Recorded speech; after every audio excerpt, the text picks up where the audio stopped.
Hi everyone, welcome back to another networking tutorial. In this video, we'll talk about EtherChannel, one of the most powerful features for improving bandwidth and redundancy in networks. I'll guide you step by step on what EtherChannel is and how to configure it on a Cisco switch. Let's dive in. As you can see, without EtherChannel, only one cable will be used for data transmission, even if you connect three. The spanning tree protocol STP will block the other two to prevent loops in the network. As you can see, after configuring EtherChannel, all three cables will work together as a single logical link. This means the bandwidth of the three cables will be aggregated, allowing for increased throughput and redundancy without STP blocking any of the links. All right, let's configure EtherChannel. We'll start with switch 1. Let's start by enabling the switch. I'll type enable. Now, we'll go to the global configuration mode with configure terminal. Next, I'll select the range of interfaces we want to bundle. In this case, I'll type interface range fast Ethernet 0/1.3.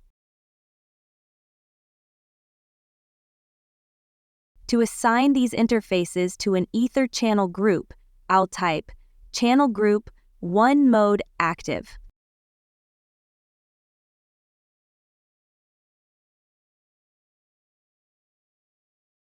As soon as you press enter after typing channel group 1 mode active, the switch uses LACP to negotiate and establish the EtherChannel. If the other side is set correctly, the interfaces bundle together and the channel is created.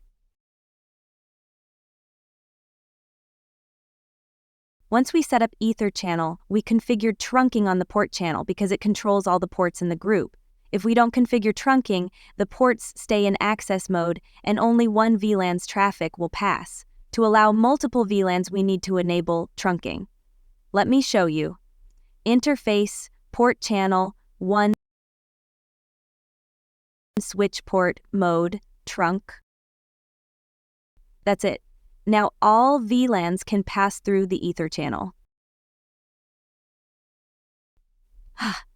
And that's it! You've now learned how to configure EtherChannel using LACP. Now you can configure switch 2 by yourself. The only difference in the command is the mode. You'll use channel group 1 mode passive instead of active. Try setting up the second switch yourself to complete the setup.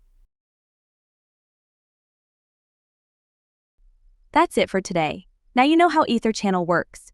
If you enjoyed this video, please like, subscribe, and hit the bell icon for more simple networking tips. Have questions?